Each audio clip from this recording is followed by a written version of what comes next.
What's going on, guys? Today I'm going to be showing you the best Black Ops 6 settings for console and PC. These settings will also carry over into the new Warzone mode, which is coming out in just a few days. This is the best settings for performance, graphics, your controller, your console, or your PC. So I'm about to show you guys, give you a rundown. Everything that's on console is also going to be in my settings. Although I'm on PC, it's going to look different to you guys on console. Just change every setting that you do see you have on your end. All the tabs, things like that should be the same. So it shouldn't be too complex. Shouldn't be rocket science. Although what I'm going to go ahead and do is just mention that there's going to be a few settings that come out with Warzone, controller settings that'll probably come up. Just probably like apply all plates is the only thing I can imagine you'd need to change in the future that I can't include in this video. The settings you need to change, probably apply all plates and auto deploy parachute when getting low. Those are the only two I can really think of. I'll probably do an updated settings video in 2 months, but right now, if you're watching this is just a few days before the Warzone mode. These settings are going to be the best updated settings for performance on BO6 and Warzone, like I said, for like at least 60 to 90 days. So these are super effective. These could even last the entire year being the best settings. I don't think that they should change for any reason. So let's get straight into it. So I'm going to open up my settings now. We're going to go ahead and start with controller. So first of all, you're going to want to make sure that you have default button layout and stick layout preset. These are just going to be the best, especially if you're on paddles. It's very self-explanatory being able to remap these paddles. You're going to want to have A as the far left paddle and then B as the far right paddle. So you could do those slide and cancel, stuff like that in Warzone and even Black Ops 6. Default has just been the best. A lot of pros have talked about, you know, the other layouts that are popular, probably tactical, bumper jumper is kind of rare, but default is the best that most pros use.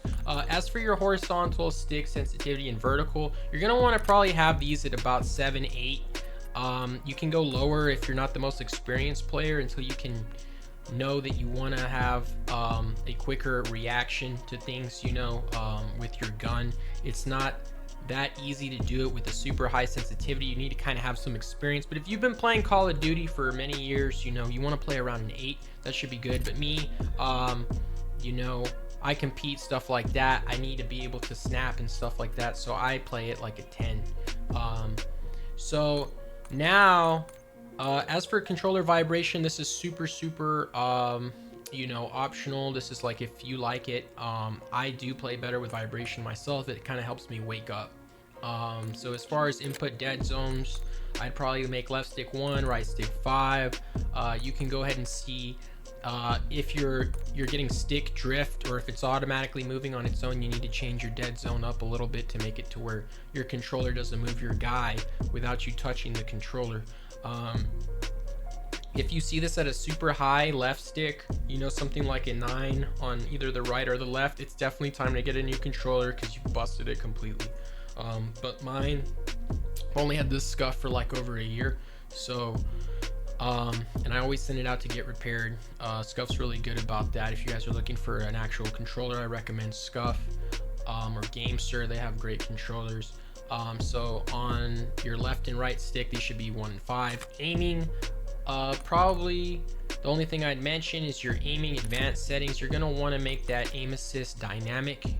If you're trying to play at a more professional experience level, drop way more high kills. The people that are dropping most high kill games are on dynamic, not default, or standard rather. Target aim assist, of course, is on with ADS aim assist. That'll be it for aiming. Movement, tactical sprint assist is going to help you slide cancel, all those good things. Tap to slide is what I have on. You can just copy the rest of these settings. These are the combat settings I would recommend as well. You can copy those. But really quick, I'd like to stop this video and mention the sponsors of this video, No Lag VPN. No Lag VPN provides one of the best VPNs to Black Ops 6 and Warzone which will be coming out in a few days, like I mentioned.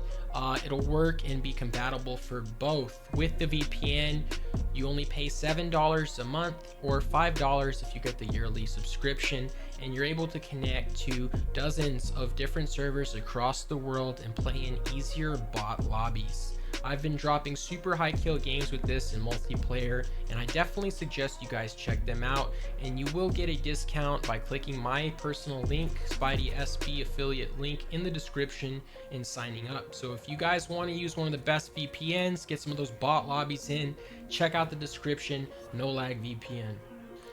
Now on to graphics. So if you guys are on PC, you're gonna want to head and I'd bump it down to maybe 90, something like that. You can play on 100, but there's no sense in bumping it up to like 200 or something crazy like that. You're gonna get terrible FPS. You know, what do you want to experience the quality for? Might as well just plug in a console to a big screen or something. You know, if you're playing on PC, you want to make sure you have a really quick monitor, 1 millisecond response time, 240 hertz, 144 hertz, 170 hertz, something like that, to make sure you're getting the most bang for your buck out of your PC. You know, some people will play at 60 and the frames do get better, but the game will look worse. I've played at like 65. It's actually pretty fun and you get really high FPS, but the recommended, I believe, should be about 90. 100 is perfect as well. But yeah, okay, and as far as your upscaling sharpening, you want to make sure Fidelity FX is turned on and set to 100%. Some people like it in 90, but I like a crisp render on my game, so I have that set to 100. It looks great. You guys can also copy the rest of these performance settings down. This is pretty much everything. There's some effects that you can have on and they don't actually deteriorate your FPS or use that much VRAM. So as you can see, I'm getting about 2.36 on Black Ops 6. That's actually really good, and I'm able to play really well. So go ahead and copy all this stuff down. As for view, I play on 120. Most of the pros play on 120 as well, although you can fiddle with like 105 to 120. 110 to 120 is what I would suggest, just so you can have, you know, just pretend that you have more of a peripheral vision. That's what you're giving yourself by setting it higher. 120 being the max means you're going to be able to cover the entire screen a whole lot better. So, you know, your field of view is better bumped all the way up, to be honest. I would make that ADS field of view as well affected. If you're playing on controller, I do believe if you're playing on mouse and keyboard, you're going to want independent. For those of you that are on PC, affected is for controller.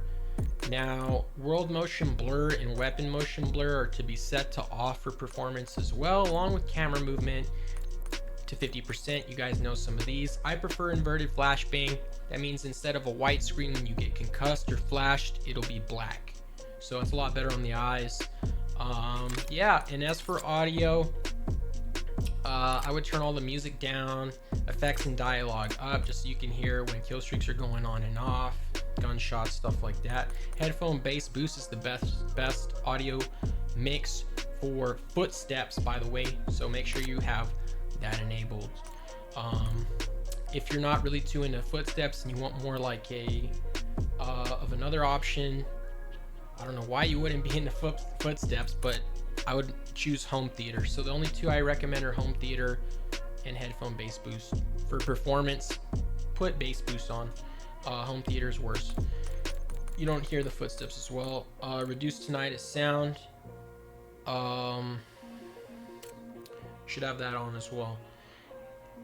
And as for interface, I would go ahead and copy all this stuff down.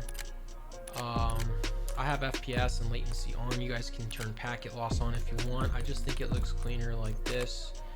Gameplay HUD, I would change that to mission interface and have my minimap shape on square. Square covers more ground than circle. Now as for color customization, this will be the last setting that I cover. You can go ahead and set that to filter 2, and a lot of people like it on both, but I like it on world. So I hope you guys enjoyed today's video. These were the best controller graphic settings for console and PC. Yeah, these are the absolute best settings for performance. I hope you guys enjoyed today's video, and if you did, be sure to leave a like, comment, and subscribe.